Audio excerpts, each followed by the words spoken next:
Right. Assalamu alaikum wa rahmatullahi wa barakatuh. Assalamu alaikum wa rahmatullahi wa barakatuh.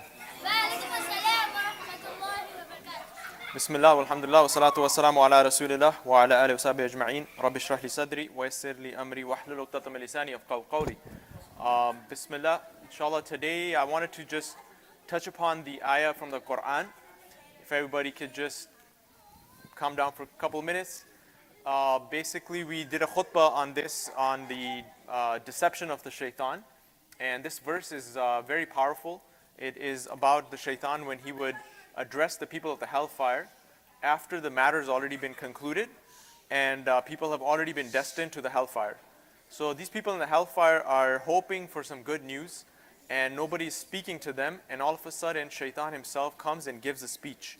And this is known as the khutbah of the shaitan mentioned in Surah Ibrahim.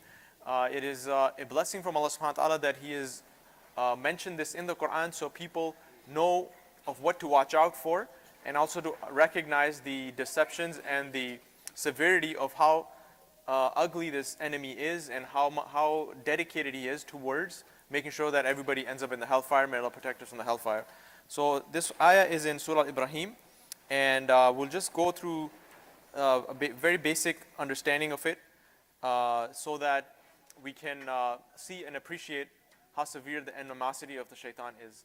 So it says, أعوذ بالله من الشيطان الرجيم وقال الشيطان لما قضي الأمر إن الله وعدكم وعد الحق ووعدتكم فأخلفتكم. That the shaitan would say, وقال الشيطان, the shaitan himself is speaking, that when the matter has already been decided. So we know that it's too late for these people, and he says that the promises of Allah subhanahu wa ta'ala were the truth, and the promises that I made to you were falsehood, were all fake, and I was simply deceiving you.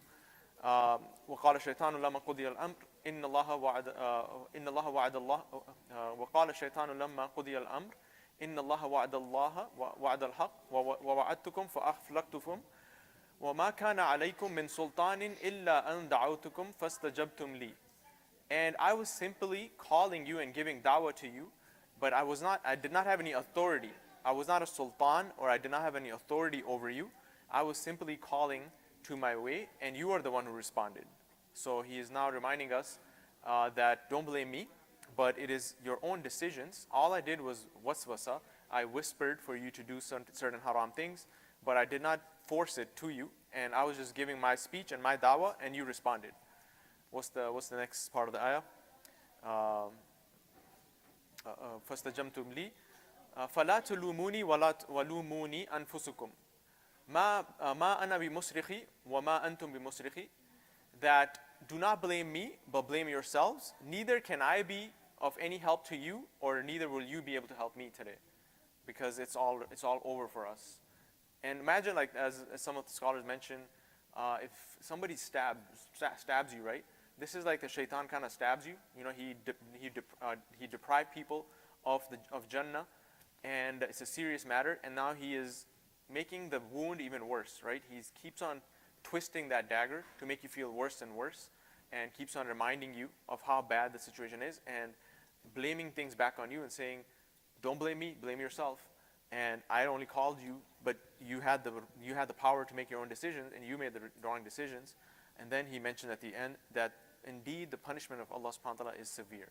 So the shaitan himself is recognizing and telling people who have already ended up in the hellfire, who are hoping for some hope, that you are doomed, and in fact the punishment of Allah subhanahu wa ta'ala is severe. So we ask Allah subhanahu wa ta'ala to first of all protect us from the shaitan. One of the best ways to protect ourselves from the shaitan is to say A'udhu billahi minash shaitanir rajim. Because when I gave this khutbah, one of the brothers came up and he said, I totally agree, and I do feel a lot of waswasa of the shaitan in my life. Is there a particular dua that I can make to protect myself?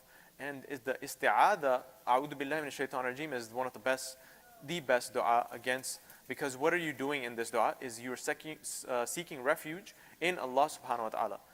And anywhere else you go, there's going to be influence of the shaitan, but when you seek refuge in Allah subhanahu wa ta'ala, there's no better way or better place to seek refuge in is other than Allah subhanahu wa ta'ala. And the second thing is to also make your lifestyle something where you're proactively protecting yourself from the shaitan.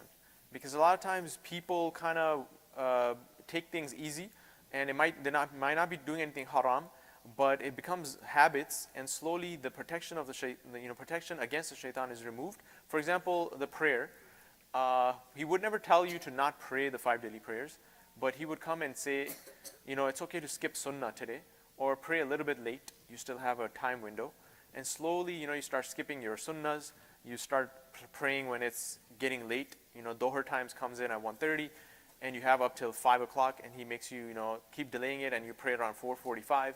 You still caught it, but it starts to become a habit, and, keeps on working on you slowly but surely. And eventually he would, you miss a prayer, and he said, it's okay, Allah is Al-Ghafur Rahim, make it up tomorrow, right? And now, slowly, next thing you know, you used to pray the 5 daily prayers, now it's only 3. And eventually, you're like, that becomes your lifestyle, it's too late for me, I'll just do whenever I can pray. And eventually he would come to you and say, do you really need to pray, right? It's just, that's what it's coming down to. Eventually he will change the way you think about prayer. And then slowly he could say, do you really need religion? Do you really need a particular way of living? You can still be connected to God as long as you, talk to Him and make, in your own way. Do you really have to do these specific ways? And that's how people lose their faith. It starts slow, and we let our guards down against the shaitan. We make a mistake, we don't repent from it. We know something's wrong and it's starting to become a habit, but we don't change our habits. We don't change the company of people around us. And slowly but surely it becomes a lifestyle, and eventually it changes our worldview. Some people might ask, how come shaitan never asked for forgiveness? Isn't Allah the most forgiving? And his arrogance, we don't realize, is to the point where he will never ask for forgiveness. Because there is a certain type of arrogance, it gets to a point where it changes the way you think about things, and that thought won't even cross your mind to actually return back to Allah subhanahu wa ta'ala. That's where it's a point of no return. Because Allah subhanahu wa ta'ala never misguides people. And that's why even when we say in Surah Fatiha, غَيْرِ الْمَغْضُوبِ عَلَيْهِمْ وَلَا الضَّالِّينَ, to protect us from the ones who earned your anger. We don't say the ones that you got angry at and misguided, because Allah subhanahu wa ta'ala doesn't misguide anyone. It's people who make their own choices and eventually it becomes part of their lifestyle, they're misguided. But it's not that Allah subhanahu wa ta'ala is misguiding people. But it comes to a point where people are beyond the point of return because their worldview has changed. Their arrogance is to the point they would never return back to Allah subhanahu wa ta'ala. And that is what the shaitan wants. He wants hopelessness. And apart from shirk, which is to associate partners with Allah, the other biggest strategy of the shaitan is hopelessness. That's how he gets to most of the people, where you feel, I'm too dirty, I cannot go back to Allah subhanahu wa ta'ala, and Allah's doors are completely open for you, but you say that, you don't know what I am and how much sins I've committed, there's no way Allah will forgive me. That's the shaitan speaking. That's him instilling hopelessness in you, because his ultimate goal is to do what? Is for you to change your worldview and to stop worshipping Allah completely, either become an atheist or to commit shirk with Allah subhanahu wa ta'ala and start worshipping others than Allah subhanahu wa ta'ala. So we ask Allah subhanahu wa ta'ala to protect us from the shaitan, to always be in good company, in a state of wudu, make our adhkar, live the prophetic way of living. When you make a mistake, go back to Allah subhanahu wa ta'ala, understand the Prophet ﷺ. The same Prophet told us that the best of sinners, that all of the son of Adam are khata, they all sin, but the best of sinners are those who repent.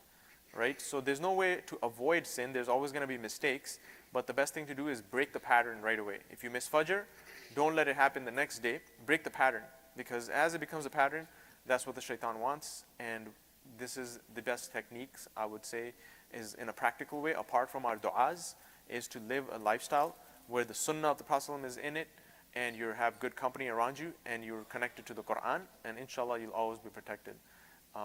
There's nothing that the shaitan can do to us if we properly seek refuge in Allah subhanahu wa ta'ala.